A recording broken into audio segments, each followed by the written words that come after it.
ना तो किसी भी तरह का ओटीपी दिया, ना तो किसी भी तरह के लिंक पे क्लिक किया, और तो और किसी भी तरह की एप्लीकेशन को मोबाइल में डाउनलोड भी नहीं किया। के पास जो एटीएम कार्ड था वो भी उनके पास ही था, यूज भी नहीं किया था, फिर भी उनके अकाउंट से 1,61,000 रुपए कट गए। अब ये पैसे कैसे कटे? उनके साथ हुआ कुछ इस तरह से, उनका अकाउंट है एचडीएफसी बैंक में, और एचडीएफसी के बैंक की ओर से उन्हें कॉल आता है, और वो कॉल होता है आईवीआर का। वो आईवीआर का कॉल उन्हें आता है, और वो कॉल में ये कहा जाता है कि आपके अकाउंट से 1,61,000 रुपए ट्रांसफर करने की प्रोसेस हो रही है, क्या आप उससे कंटिन्यू करना चाहते हैं? अगर आप कंटिन्यू करना चाहते तो यस करें, कंटिन्यू नहीं करना चाहते तो नो दबाए। तो उन्होंने उस समय नो दबाया। जैसे उन्होंने नो दबाया तो उनके खाते से यहाँ पर 1,61,000 रुपए कट गए। अब ये सब हुआ कैसे? जैसे कि मैंने आपको बताया, उनका उस समय पर डाटा भी ऑन नहीं था, उन्होंने किसी भी तरह का एप्लीकेशन डाउनलोड नहीं किया, किसी भी तरह के लिंक पे क्लिक नहीं किया, उनके पास उनका एटीएम कार्ड भी था, फिर भी उनके अकाउंट से पैसे कट गए। अब ये एक बात सोचने जैसी है, इनकी जो प्राइवेसी, ये प्राइवेसी कैसे लीक हुई? अब ये एक टीचर जिन्होंने इंजीनियरिंग की है एमटेक में, फिर भी इनके साथ इस तरह का स्कैम हुआ, तो आपका, मेरा और दूसरों का क्या होगा? क्या अब बैंक में भी पैसा सेफ नहीं है?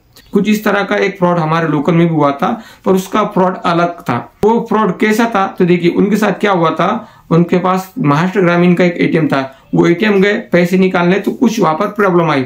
अब वो प्रॉब्लम आने के बाद उन्होंने सोचा इस एटीएम कार्ड पे जो टोल फ्री नंबर है, उस टोल फ्री नंबर पे हम कॉल करेंगे, बताएंगे कि हमारा जो एटीएम कार्ड है वो चल नहीं रहा है। एटीएम कार्ड पे की जो टोल फ्री नंबर होता है, उस टोल फ्री नंबर पे इन्होंने कॉल किया।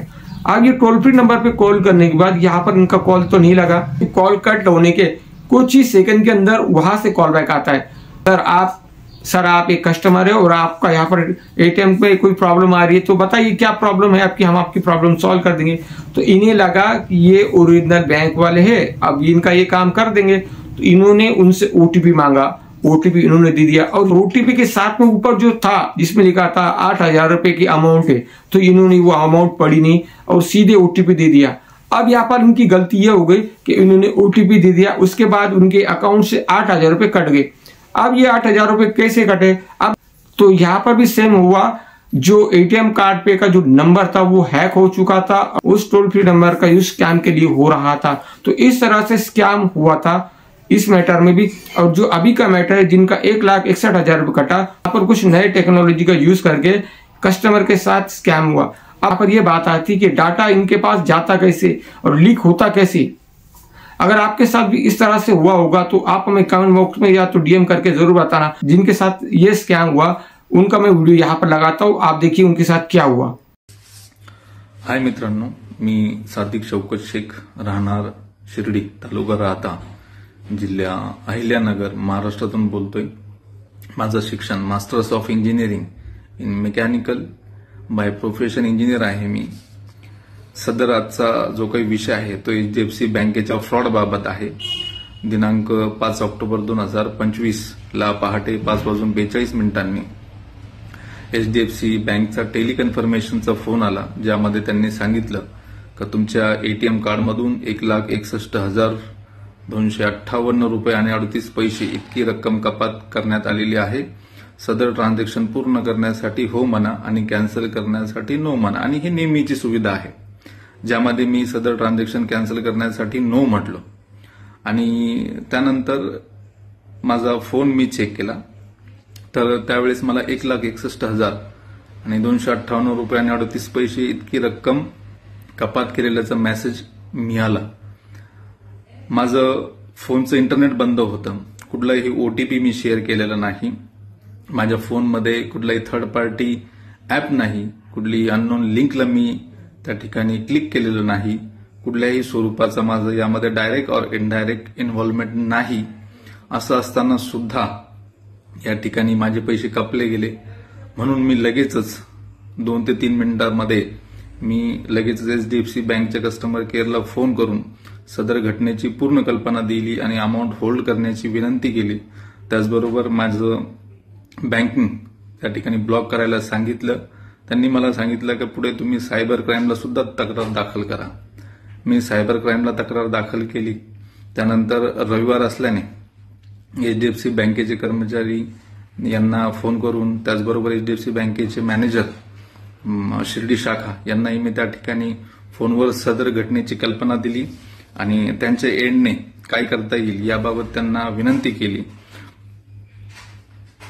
त्याचबरोबर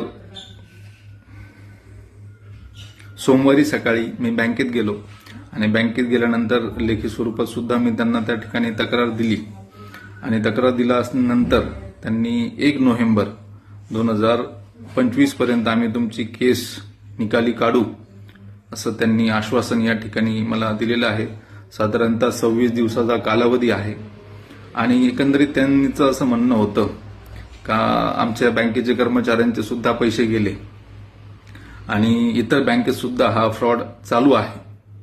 तर असं बोलताना आणि सांगायला त्यांना थोडीशी लाज वाटायला पाहिजे होती, कारण की जर तुमच्याच बँकेमध्ये तुमचेच कर्मचाऱ्यांचे पैसे सुरक्षित नाही तर तुम्ही आम्हाला ग्राहकांना कशी सुविधा पुरवणार. आणि तुम्ही ज्या पद्धतीने म्हणता का इतर बँकेत सुद्धा हा ट्रान्झॅक्शन फ्रॉड चालू आहे, म्हणजे ज्यावेळेस तुम्ही आमच्याकडून FD घेता, RD घेता, म्युच्युअल फंडचा बिझनेस घेता, इन्शुरन्सचा बिझनेस घेता, त्यावेळेस का म्हणत नाही का इतर बँकेत सुद्धा चांगले आहे, तिकडून तुम्ही बिझनेस घ्या, तिकडून तुम्ही सुविधा घ्या, असं तर म्हणत नाहीत ते, बरोबर. तरी असो, एवढ्या मोठ्या बँक HDFC जिला शेअर मार्केटचा कणा म्हटलं तरी वावगं ठरणार नाही इतकी मोठी बँक आणि तिचं सर्व्हर क्रॅक होतो, कुठेतरी डेटा लीक करतं, घर का भेदी लंका ढाय, असं माझं वैयक्तिक ठाम मत आहे की यामध्ये बँकेचे कर्मचारी सुद्धा इन्व्हॉल्व असू शकतात.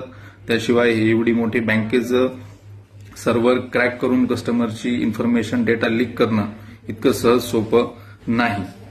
सकाळी मग व्हॉट्सअपवरती, फोनवरती इतरांशी चर्चा केल्यावर असं लक्षात आलं का नाशिक, शिर्डी, राहता, श्रीरामपूर आणि अहिल्यानगर या ठिकाणी भरपूर लोकांचे आणि HDFC बँकेमधूनच सदर प्रकारचा फ्रॉड हा झालेला या ठिकाणी आढळलेला आहे. आणि मी फक्त हे आपल्या माध्यमातून सांगू इच्छित नाही, तर मी हे सदर लोक पुराव्यानिशी सुद्धा ज्यावेळेस गरज पडेल HDFC बँकेत नक्कीच हजर करेल. त्याचबरोबर रिझर्व्ह बँक ऑफ इंडिया यांचा दिनांक 6 जुलै 2017 चा सर्क्युलर आहे आणि त्यामध्ये संपूर्ण कस्टमर फेवरमध्ये या ठिकाणी गाईडलाईन दिलेल्या आहेत.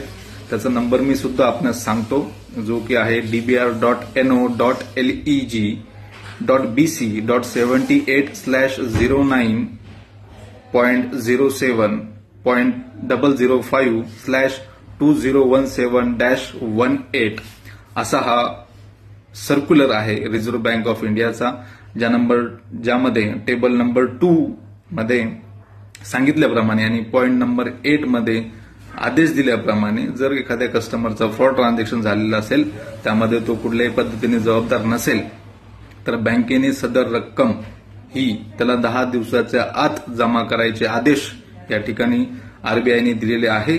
तर या ठिकाणी 26 दिवसाचा जो HDFCने कालावधी दिला, त्यावरून असं वाटतं का प्रश्न उपस्थित होतो का HDFC बँकेला RBI कंट्रोल करते का नाही करत.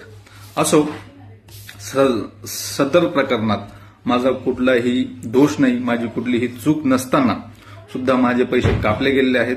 आज साधारणतः 2.5 दिवस झाले, 60 तासापेक्षा जास्त वेळ होऊन गेला, पण बँकेकडून कुठलीही प्रोग्रेसिव्ह अपडेट मला अजून देण्यात आलेली नाही. मी वारंवार त्यांच्या संपर्कात आहे आणि जर त्यांनी लवकरात लवकर मला माझे पैसे परत नाही दिले, माझ्या अकाउंटमध्ये जमा नाही केले, तर माझे 63 वर्षाचे वडील, 58 वर्षाची आई, माझी वाईफ आणि माझा मुलगा यांना सगळ्यांना घेऊन जोपर्यंत HDFC बँक मला माझे पैसे परत करत नाही हक्काचे, तोपर्यंत मी बँकेत आमरण उपोषण करण्याच्या विचारात आहे, हेही मी आपल्या मार्फत सांगू इच्छितो.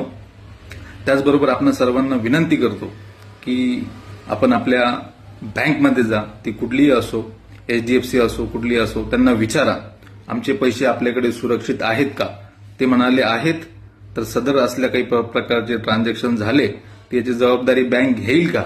ते जर हो म्हटले तर ठीक आहे, नाही म्हटले तर आपले पैसे हे काढून घ्या, अकाउंट बंद करा असल्या बँकेमधून, आणि जर ते पॉसिबल नसेल तर मिनिमम बॅलन्सच ठेवा. ज्याने की असल्या प्रकारचं धोकाधडीला आपल्याला सामोरं जावं लागणार नाही. आपण असे लोक आहोत का जी 5 रुपयाची कोथिंबीर घेताना सुद्धा त्याला 4 वेळेस बघतो. पण ज्या बँकेत आपण आपले लाखो करोडो रुपये ठेवतो मेहनतीचे, त्या बँकेला आपण कुठलाही प्रश्न विचारत नाही. आज विचार करण्याची गरज आहे. आणि HDFC बँकमध्ये जर कोणाचा असला सेम प्रकारचा फ्रॉड झालेला असलास 9696052424 या नंबरवरती मला कळवा. आपण सर्व मिळून नक्कीच या लढाईमध्ये यशस्वी होऊ अशी मला खात्री आहे. आपण सर्वांनी रडायचं नाहीये, तर आपण सर्वांनी मिळून या ठिकाणी लढायचं आहे. धन्यवाद.